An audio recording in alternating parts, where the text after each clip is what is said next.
Rebonjour, on est toujours le 1er mai 2019 à la micro-ferme par ma forêt chère. Donc là on est sur la parcelle du bas, parcelle de la rivière. Et là vous voyez donc l'aspergeraie. Donc ça fait un peu plus d'un mois, peut-être oui un mois c'est ça. Et vous voyez que les asperges, c'est ça là. Hein. Donc elles sont sorties. Je vous ai montré la technique des asperges dans la première vidéo longue de plus de 1h10. Et je vous invite à aller la voir, elle a beaucoup de contenu. Donc là, vu que c'est sorti, je laisse partir un petit buisson. Et ensuite, arrivé à l'automne, je coupe tout. Et l'année prochaine, rebelote, je remets un peu plus de terre. Vous voyez, il y a de la terre qui est prévue à cet effet.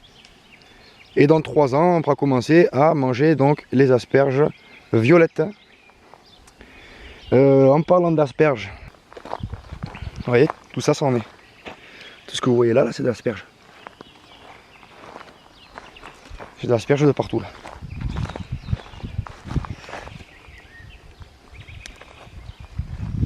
Donc moi personnellement je mange les deux.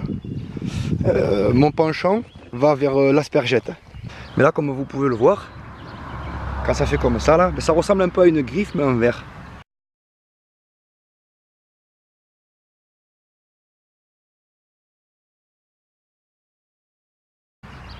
Et tout ça c'est de l'aspergette. Tout ça là, hop. Vous voyez elle est là. Donc là il faut attendre qu'elle fasse à peu près 8 cm comme ça, on y récupère. Donc il y a à peu près 3-4 rotations par an. Elle produit à peu près 3 ou 4 turions comme celui-ci.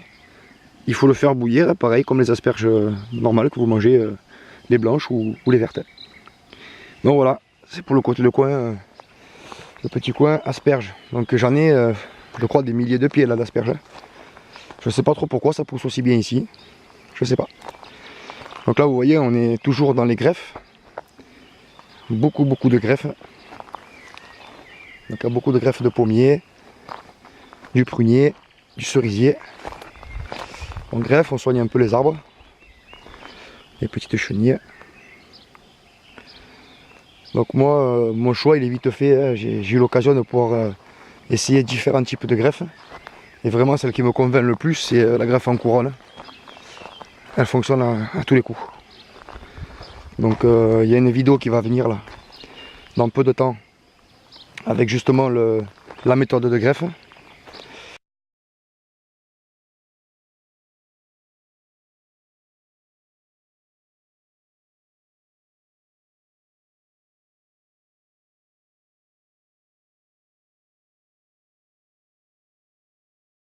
C'est vrai que là en plus on voit qu'il y a beaucoup moins de brins. Il n'y a que 3 brins. Alors que l'aspergette que je vous montre, celle-ci, elle a beaucoup plus de brins, comme une pieuvre. Donc vous voyez là, pareil, on a fait de la greffe. De partout, c'est greffé. Donc j'explique dans une autre vidéo qui va arriver dans peu de temps comment je procède et qu'est-ce que c'est que ce que vous voyez là, qui brille. Je voulais juste attendre que la greffe ait pris pour faire une vidéo où on me voit couper l'arbre, on me voit greffer, on me voit ensuite le résultat. Plutôt que de faire plusieurs vidéos séquencées. Donc là c'est un très beau pommier en gobelet avec un porte-greffe qui est en bas. Il s'est fait en 3 parties celui-là. Là, beau petit pommier. Là il y a eu une tempête, là, ça a cassé un peu. Donc là je vais venir y greffer bientôt là, du poirier ou du néflier. Ouais, une greffe en fente là, c'est pas terrible, hein. C'est pas très jojo quoi. Alors que la greffe en couronne que je vous présente dans la vidéo, je trouve que c'est quand même bien plus esthétique. Donc le pommier, une fois qu'il est coupé, il y a du bois pour la cheminée.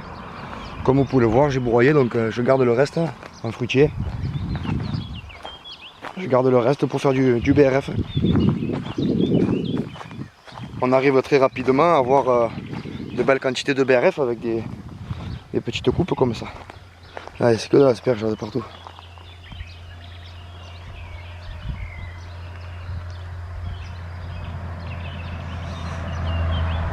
Donc on est toujours dans la zone fruitière.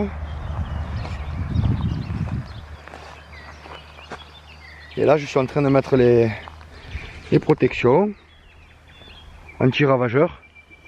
Donc principalement le rat des champs, ratopier.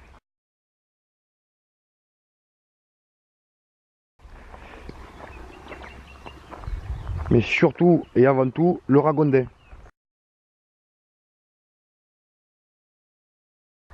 Le ragondin fait de très gros dégâts. Donc vu que j'ai la rivière tout le long là que vous voyez, tout ça c'est ma rivière.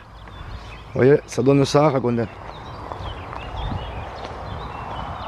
Donc là c'est des porte-greffes, c'est l'épine noire. Et voilà, ça donne ça. Et il y a des endroits où ils m'ont carrément coupé les arbres en deux quoi. Donc ça fait de très gros dégâts. Alors c'est simple, pour pas se ruiner, il faut acheter des demi-lattes, les 60 à 3 €. C'est ce qu'on trouve au magasin de bricolage. C'est des lattes. Et après un petit grillage autour. Un grillage comme celui-ci là. On va venir y faire le tour, on va l'attacher. Ensuite, comme vous pouvez le voir là, piège à fauve. Piège à fauve avec carotte. Donc pour pouvoir poser ce type de piège, il suffit juste de déclarer à sa mairie. Il faut faire une demande de piégeage, une autorisation.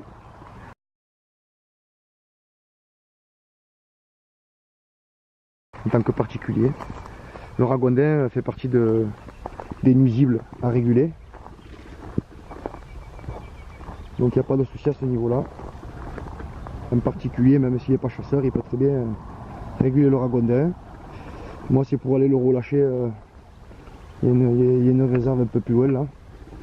Et pour aller le relâcher là-bas. Bien que je sois au courant qu'on puisse en faire d'excellentes terrines, qu'on puisse tanner la peau, garder les dents pour faire des bijoux, ou même les crânes en naturalisme se vendent très bien quoi. Alors, les crânes de ragondin ça se vend entre 30 et 40 €. Je ne le savais pas, c'est un ami chasseur qui m'a dit ça. Donc ensuite, qu'est-ce qu'on voit? Bah là il y a un moustique tigre on dirait, ah non ça n'est pas un. Donc là vous voyez des anneaux à glu, et là en bas vous voyez de la glu. Donc la glu en bas là c'est pour éviter que les fourmis montent. Et je vais vous montrer l'efficacité sur un arbre qui a été ravagé. Donc la glu, en tout état de cause, il faut la mettre sur un petit cerclage en plastique. Mais celle que j'ai fait là, c'est une fait maison.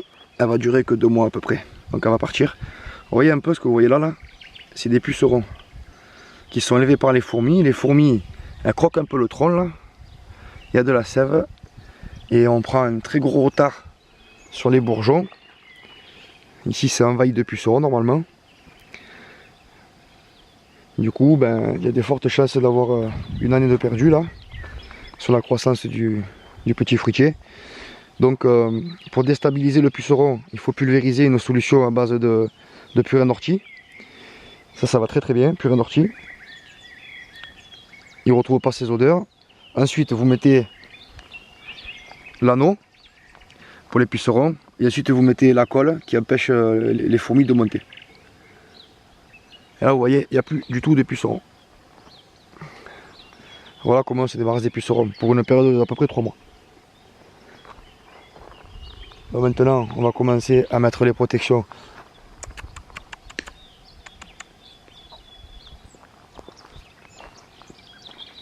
Voilà, j'étais en train de dire que pour le grillage il fallait faire un double tour pour que ça coïncide sur les demi-mailles. J'ai pris des mailles de 100, je voulais que ça fasse du 50 pour éviter que ça puisse rentrer dedans. Bon, mais à part ça, quoi dire de plus sur cette parcelle là? Comme vous voyez, elle s'est bien mise en herbe là, c'est génial. Ça fait de l'apport organique. Là-bas on est dans la zone des cerisiers, vous les voyez là, c'est les cerisiers tout ça.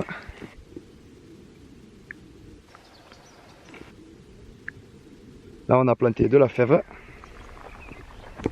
Fève qui est en fleurs. De partout, tout le long, sur 20 mètres. Ensuite vous voyez le petit pois de partout. Donc c'était des jolis petits poquiers là. Sur 3 rangs, tout le long. Petit pois qui commence à grimper de partout.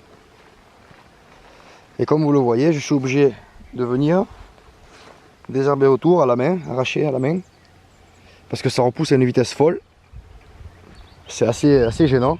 Par exemple là j'ai pas pu le contenir en quelques jours là. Ça a poussé tellement vite. Du coup j'ai mes petits pois chiches, ils se sont perdus là-dedans. Je sais pas ce que ça va donner. Après comme vous pouvez le voir, il y a plein de tiges de partout là. Donc c'est de l'ail et de l'oignon. Donc là c'est une parcelle qui a repoussé très vite. J'ai pas pu bien contrôler la pousse des adventices. Voilà. Après, qu'est-ce que nous avons un peu plus loin là-bas? On a mis les rats à mamie. Donc là, cette parcelle fait un peu plus d'1 hectare. Et c'est vrai que j'ai pas pu encore libérer la moitié là-bas, la moitié du terrain. C'est beaucoup de travail. Vous voyez, les rats sont sortis avec de l'avance même. Première patate, donc les pucerons viennent aussi là-dessus. Pour les arbres fruitiers, c'est bien de mettre une fève avec une capucine proche des fruitiers parce que comme ça attire les pucerons. Donc là, c'est une technique but à patate. Donc là, j'ai 65 mètres linéaires de but à patate. J'attends juste qu'elle commence à sortir, comme là par exemple. Comme ça, je les bute et ensuite je paille. Pour le moment, je laisse chauffer. Elles n'ont pas besoin d'eau. Elles ont leur réserve au pied puisqu'il y a le bulbe, il y a le germe de patate avec. Il y a la patate. Là, c'est une méthode avec mélangé au bois broyé. Donc, je voulais essayer cette technique pour voir. Là, je vais faire du maïs. Et là, à côté, pareil, je vais remettre de la patate. Avec une grosse part de naturel là-bas où il y a beaucoup de lapins, de lièvres, il y a du faisan, à poule d'eau. J'ai vu quelques canards l'autre jour là autour de la pièce d'eau là-bas. Il y a du sanglier, il y a du chevreuil. Après, pour parler du ragondin, un ragondin adulte ça fait entre 6 et 8 kg. Et il donne entre 1,5 kg et 2 kg de viande, de très belle viande. Et cette viande elle est idéale pour faire de la terrine, du pâté, pour ceux qui apprécient ça. Et c'était un animal qui a été importé, mais qui n'a pas de prédateur, parce que son prédateur c'était la famille des crocodiles, on n'en a pas ici. Donc ici en fait il pullule et il ravage les rives de tous les cours d'eau et des petits lacs et étangs. Il fait effondrer les berges. Il mange les racines. Il mange surtout les jeunes fruitiers. Alors ça c'est son régal. Mais après il est exclusivement herbivore quoi. Il mange surtout des racines et de l'herbe en fait. Donc ouais, cette petite pièce d'eau là elle est fonctionnelle. Je commence à avoir des batraciens qui sont venus là. J'ai vu aussi des petits poissons l'autre jour. Parce que l'eau est un peu plus transparente. Là il a plu. Donc je vais agrandir ça. La goulotte d'étranglement toujours pareil.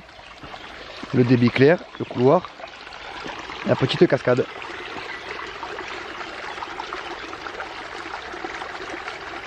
Donc voilà, 14 minutes, je pense qu'on arrive au bout. Donc là c'est pour parler un peu de cette parcelle là. Il y a le bois, comme vous voyez là, qui fait tampon entre la parcelle haute que vous connaissez déjà, le potager, et la parcelle basse. Donc là il y a un peu plus d'1,5 hectare de bois, 2 hectares de bois là. Et vous voyez, pour se chauffer, on récupère ce genre de choses là. Ça c'est un bois mort, c'est une perche. Il y a de quoi chauffer là, et donc du coup, pas besoin de couper un arbre vivant. Dans un taillis comme celui-ci, qui pousse en vrac, il y a toujours plein de bois à faire. L'année dernière, j'ai réussi à faire, si je ne me trompe pas, 2 cordes et demi. Rien que sur l'hiver, il faudrait voir je l'avais comptabilisé dans les recettes sur place. Je crois que j'ai fait 2 cordes et demi, ce qui coïncide, chez nous ça coïncide à 10 terres. Comme vous voyez, je vous dis les batraciens, bon lui il est tout petit. Il y en a des beaucoup plus gros. Pour faire la différence entre grenouille et crapaud, le crapaud il s'en va pas. Il se croit invisible. Donc la petite grenouille elle s'en va tout de suite, on les voit pas. J'ai aussi vu petite couleuvre à collier. J'ai vu. Ah, j'ai vu quelques aspics. C'est qu'ici il y en a quand même quelques-uns. Petite vipère là. Et quoi d'autre? Mulot.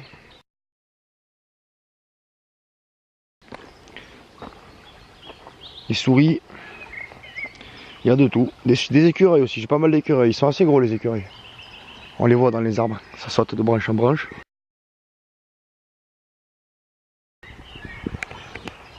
Et voilà, le petit côté nature.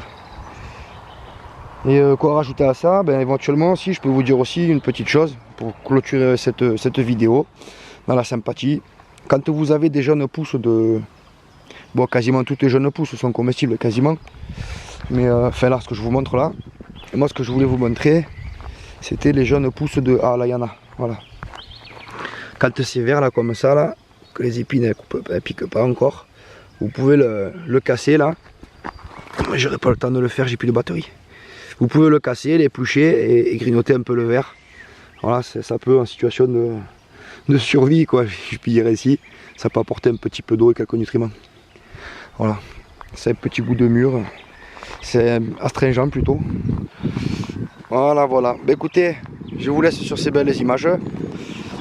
Pareil, là, la menthe sauvage, la menthe barbue, là. Ça, c'est un excellent laxatif. Ça sent très bon. Voilà, après quelques heures. Avec 25 mètres, il y a de quoi attacher 8 arbres. Avec 25 mètres de rouleau. Donc les 25 mètres, ça coûte 15 € en maille de 100. Et vous voyez qu'à la fin, ça termine, vu qu'on fait un double tour. C'est extrêmement rigide. C'est même plus solide que le grillage que j'ai pu installer, spécial cervidé. Donc vous voyez là, c'est quelque chose de très très solide là. Voilà, ça... Pour venir y manger l'écorce, je vois pas comment il peut faire. D'ailleurs, on peut pas l'arracher non plus. Donc voilà. Donc voilà le résultat fini. C'est propre. Ça va permettre la protection du tronc. Et puis je peux toujours venir moi, en glissant les mimines, hop, je peux venir apporter du soin. Vous voyez celui-là là, de tronc, il a été entièrement défoncé par les ragondins. Donc il y a goji, il y a poirier, il y a nectarine, pêche blanche, pêche jaune, il y a pêche sanguine,